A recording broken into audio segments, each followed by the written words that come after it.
Hey everyone, this is Bev from Art by Bedell, and we are going to start our fall journal, and I'm going to take you along on the journey. The first page I have for you today is a mixed media piece of paper, and it has been echo printed on, and we are going to take the cover of this paper, this side. Let's fold this a little bit better. I see it's off. Let's see. Let's try to square that up a little bit. That's better.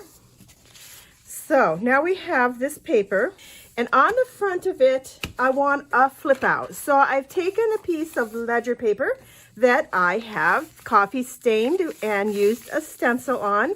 Right away, I'm jumping right in, and I'm using those papers that I made last weekend. And I'm going to put a little glue because I folded a flap over for a hinge.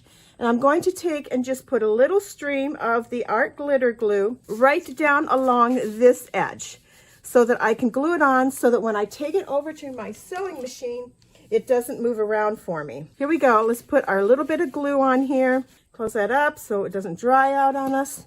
And then let's fold that over to the inside and lay it right down on the folded edge of our first page. And glue this page right down here. There we go. As you see, our ledger paper was a little too wide this way, and it was a little too long this way. So I cut a little bit off the top here, and then I took this side and I folded it in so that it was within the width of the pages of my journal. And here we have a flip out. Now we're going to take this, and on this side, I like to add notepads to my journals, if you haven't already noticed. So I want to take some of the papers. I take a variety of the papers. Let's see how big. Usually I don't go all that big with my notepads, but do I want to today? Go the full length. You know what? Why not? Let's be different this time. So our notepad can be about that big. That's how much I need to take off. This is the size I have to have. At the end, I think I'll make it a little bit shorter too. So for pages, I usually do between 4 and 6. On our first page, I have pulled out a lot of papers for this journal, and I have some previously made deli papers that I used for cleaning up excess ink or whatever, just some scrap pieces, some cleanup papers. We're going to put that on the top of that. I think that would be kind of fun. We could do a piece of book paper. That would also be fun. So let's take that and fold that over. So when I have this one, I want this to be on that edge. And it's going to be on top, which is not the best thing. So, because that's where we'll have our flip up. So maybe I want this little birdie down here and have our fold over here. Or even these little birds. Let's do these little wattle birds over here and fold this here like this. And then my page will be like that, and I can, with this cut off, and I can see those birds, and then on the opposite side, we'll see that bird. Okay, so we have 1, 2, 3. Let's do 4, 5, or 6. Piece of the settlement paper would be nice. And let's do this one also and cut off this edge. And my reasoning behind cutting off that edge is because it makes this stenciled print here more visible. Rather than cutting off the stencil print, I'm going to cut off the edge that really doesn't have anything on it. So we'll have that, and probably we should get another piece of coffee stain paper. And let's get a piece of this stenciled print. And again, I want to take off this edge. So we'll fold that in to about like that. All right, so those are going to be our papers for our paper pad. We'll set this aside for a moment, and we're going to take our straight edge, which is just a paint edger that I have, and we'll pull these pieces off to get them all the correct width. Now, I'm thinking, do I really want two like deli type print papers in one pad? I don't. So I'm going to take this one back, and we'll change that up to something else. Maybe another piece of copy paper. Front, I'd like that piece of settlement paper. I'd like that on the front. So we have a piece of stenciled paper, book paper, stencil paper. Again, the coffee stain paper. Piece of this that gives us 1, 2, 3, 4. I think we'll stay with 4 because this is probably going to be, knowing me, a bulky journal anyhow. Normally I would have like a cover up the top here. I think I'm going to go over and I'm going to cut off the bottom edges of these and make them all. Maybe some sort of hinge on top so that they fold up nicely to be used. We could make the hinge out of some book paper. Let's use the book paper. Okay, in order to create without this border on our paper, I'm going to tear that off. Tear it off this side also, this end. And right about there. Those birds can be used for, that'd be really nice actually, for on a cluster or something. So we'll save that. We'll fold this in half and that'll go over our paper pad like that. Now if that was just a little bit smaller, we could see the writing on the top of there. So I'm going to take a little bit more off that. There we go. Now let's see how that looks.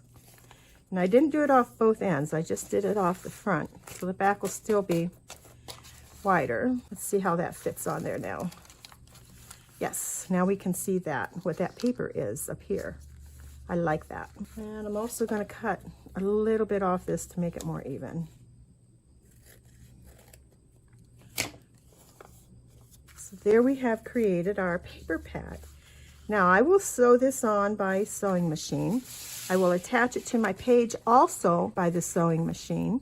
So I'm going to take this page and on this side where I folded it over, I want to leave it open. Sometimes I'll make a tuck spot by sewing here and here, and then I have a tuck spot. But I want to leave that open so we have this whole great big space for journaling on. So what I'm going to do is go sew down here and sew my notepad on, and then we'll be back to embellishment. There, we have the edges sewn around the flip out that we have. It folds out just like that. We have our paper pad in place. Just like that. And that's been sewn around the edge also. And then we open it up and we have our first page. I think that for here, I want to do minimal accenting, minimal embellishing that, because I feel that we want the fern to be the star of the show. So those birds that I had cut off previously, I think would make a nice little element down here. I've trimmed them up and I want to go around the outside edge of this with some black ink. And I am using archival jet black ink to go around the outside edge. And I'll be using this around the edge for all of throughout the whole journal. So black is my accent color. I'm using it in my stitching and I'm using it in my edging. And then behind this, of course, we can't just leave it like that. We must add something more to that. And one of my favorite standbys is some dictionary paper. So let's tear a little bit of that and see how that looks. Great, just the right size. And then maybe some of this deli print that I had decided not to use would be great to use right in here. And I think I like this brown section right here. So I'm going to tear that so that I can get that section to use behind our birds. And we'll save this because we'll probably use it somewhere. And let's see, what do we have here? We're going to have this part. So we'll want to tear again just below where the paper's been folded previously.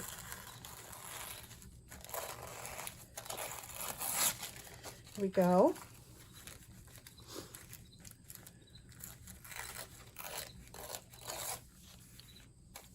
Yes, I like the brown section. It has enough yellow in it, but yet it has that nice rusty browny color. So I'm going to go around the edge of my dictionary paper with my black ink. There. I'm going to use a glue stick to glue these all down. And my glue stick of choice is Yoo-Hoo currently. Take our bone folder and smooth that out. I think that looks good. We need to go around the outside of this page with some black ink. That may have been easier to do before I put it all together, but it is what it is, and we're going to do it now. And since I have this all out, this page, I'm going to do around the edges of the whole thing. All right, the whole thing has been edged around with black ink. Looks good. Over here, I think we need like, I have some nature labels. Here we go, and let's see which one's gonna work here the best. How about we use Nature's Imagination? And these labels are from Adamo Prints, and they are on Etsy. And let's ink up around the edge of that, and we'll glue that down with a little bit of, this is a little bit heavier paper. And we're going to use our glitter glue. Upside down wouldn't be a good idea. There we go. Perfect. And this can be journaled on. Room for journaling here. And of course here. We have all these papers for journaling on, and this can be journaling on. What? If we put a little element up here, we have to be careful that it doesn't interfere. So it's going to have to be something very little to go across there. So how about some fall ribbon? I have found this at the Dollar Tree, and I think that goes with fall quite nicely. And which one do we want? Let's go with this one here in the middle. Yes, and that'll be just enough, I think, for there. We don't want it to interfere with opening and closing our paper pad, and we're trying to not make it too bulky. So we're going to have to use tacky glue for this one. And put some of that right across the top of our hinge that we had put on here. We get our glue to start coming out. And put that right there on the top. Hold it in place for just a second or two. There we have it. Okay, so it's not overly embellished, but I think that it has enough on it. We could maybe stamp something down here. You know what? I'm going to be looking up some fall quotes. And when I find one, I think I'll put one right here. So for now, that's our project for today. I hope you enjoyed it. And I look forward to you joining me as we go through and create this whole fall themed journal. Thanks for watching. You have a great day. We'll see you again soon. Bye now.